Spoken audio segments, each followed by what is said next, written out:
Epstein. Remember? Awkward. Yeah, Good awkward. morning and welcome to Morning Joe. It is Wednesday, June 26th, debate night. This is the big night. Along with Joe, Willie, and me, we have political reporter for the New York Times and MSNBC political analyst Nick Confessori. The host of Saturday Night Politics on MSNBC, Donnie Deutsch, is with us. And Washington bureau chief for USA Today and author of The Matriarch, Susan Page.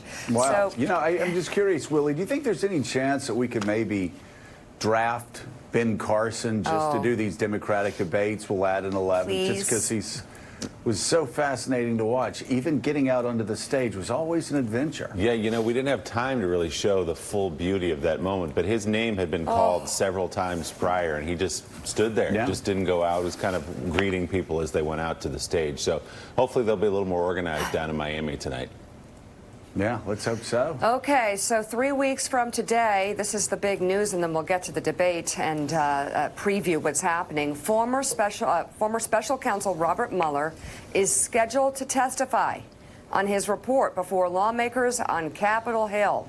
Congressman Adam Schiff and Jerry Nadler, the chairs of the House Intelligence and Judiciary Committees, subpoenaed Mueller's testimony for back-to-back hearings on July 17th. Mueller will appear in open sessions before both panels, and later his staff will answer questions in a closed hearing. All this despite Mueller's insistence that he has nothing more to say, which Chairman Schiff reacted to last night. The report is my testimony.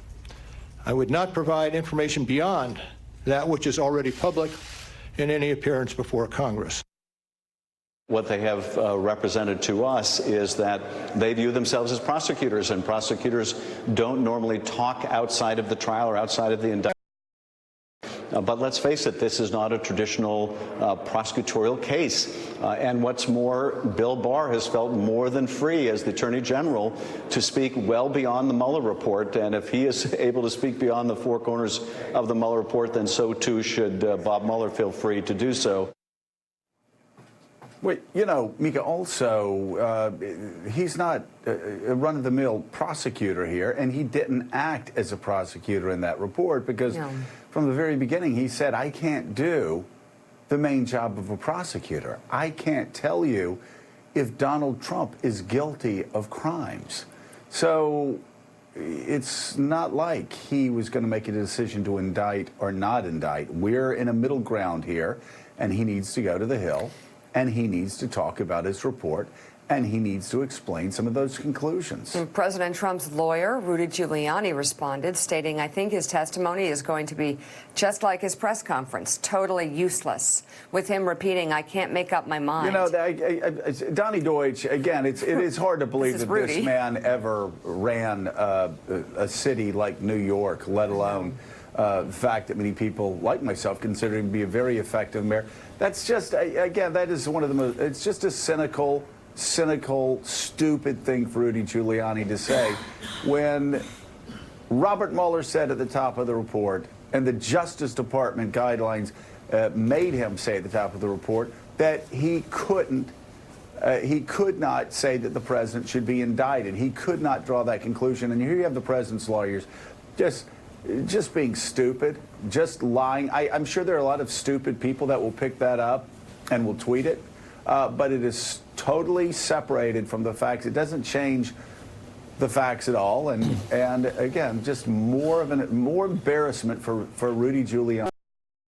Joe, you know, you said I've lived through Rudy Giuliani as mayor, his very strong job at 9/11, and just watch him degenerate into this pathetic circus figure, stupid, lying, grotesque in every way, sold his soul to just be near the sun. By the way, that's a great word for it. For Rudy Giuliani, a prosecutor who worked for the Justice Department, who knew that Robert Mueller was a guy who, by the way, he used to vouch for Robert Mueller, as did a lot of other people, but knew that he could not reach a conclusion. For him to then turn around and use the fact that he followed the law, followed the Constitution, to use that against him is grotesque. But go ahead. I'm sorry to interrupt. No, and what people will do at a certain age to just be in the spotlight is sad. It's actually, he's pathetic. He's taken on a pathetic tone. The one thing I will say, moving off this critter Giuliani, is, and I want to just kind of give everybody maybe a heads up, not to be too disappointed. We will hear Mueller talk, and Joe, I agree with where you were last week, where although Mueller is a war hero and obviously has dedicated his life to service, there was this weird place he's occupied, like, I'm above it. No, we do need to hear him. But I do not think anything is dramatically going to change. Yes, we will now see a face to it. We will hear words. But all along, we have been waiting for Mueller and the Mueller report and this investigation to be a silver bullet, to be a defining moment. And it won't. Hopefully, it will be one piece of what we've talked about and I've talked about, overall ongoing criminal investigations. But I want to warn people to not again have this post-Mueller depression. When he gets up there, we hear the things we know he's going to say. Once again, it will be recorded for history, but I do not think it is going to dramatically change where we are. Well, except, Willie, if he just reads the report is devastating. 10 examples of obstruction of justice. And if you read the Russian portion of the report... Joe, don't we know that? At this point, don't Americans know that, whether they want to accept it or not? No. The overwhelming number of Americans had their view of the Mueller report framed by one of the most intellectually dishonest public displays I've ever seen in my life, and that was of Attorney General Barr trying to frame it as aggressively as he could as Donald Trump's Roy Cohn. But, Willie, you look through it, and most Americans haven't read this report, but most Americans will see Robert Mueller testify. And it will be the first time for, I would say, over 50% of Americans that they actually know what's in the report. Now, this is going to depend on the Democrats actually doing something that they don't usually do. They need to coordinate their message. Yeah. They need to coordinate their questions. They need to coordinate their themes to make sure that the Americans get as much of the Mueller report that day as possible. There is real power in just hearing the voice of Robert Mueller, the man who spent 2 years working on this case. Remember when he came out and just read his statement for 8 minutes or so?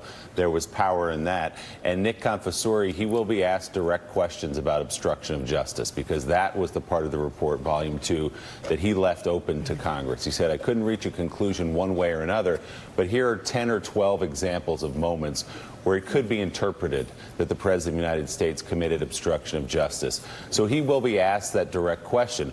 Is that not, Mr. Mueller, obstruction of justice? What will he say? Will he say, my report speaks for itself? I mean, he's going to have to answer questions at some point. Okay, so no one knows what's going to happen here or how it's going to play out. It's probably the most anticipated moment in a hearing in years and years. Yeah. And, you know, the vast majority of Americans have not read this report. They've seen the headlines. And the report is long. It's written in legalese in some ways, which is not a criticism. It's very carefully written. But there could be a great effect for Democrats, for people who care about this, if he simply is asked to zero in on some key questions and frame them in the way they are framed in the report, just not without the surrounding parts of the report, all the hundreds of pages that are in there.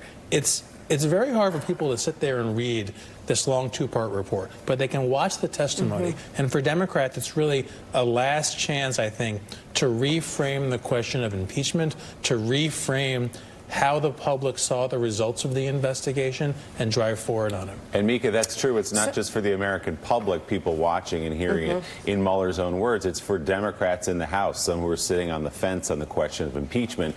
Could Robert Mueller say something or answer a question directly that knocks them off the fence toward impeachment? Well, and so let's just, to Donnie's point, because I think Donnie made a really good point about the sort of waiting for Mueller and then post-Mueller depression. We don't need to wait with bated breath to find out that this president is corrupt. This is a president who has said on national television that he's willing to sell out our country for foreign dirt on an opponent. This is a president who just in the past few days said he would be willing to commit rape if a woman was his type. And that was his defense to a woman who apparently was not his type. We already know he's corrupt, that he considers crimes to be something that he doesn't get touched by the law, that he has a right to things that others don't. And I think what this report will show is the depth, Susan Page.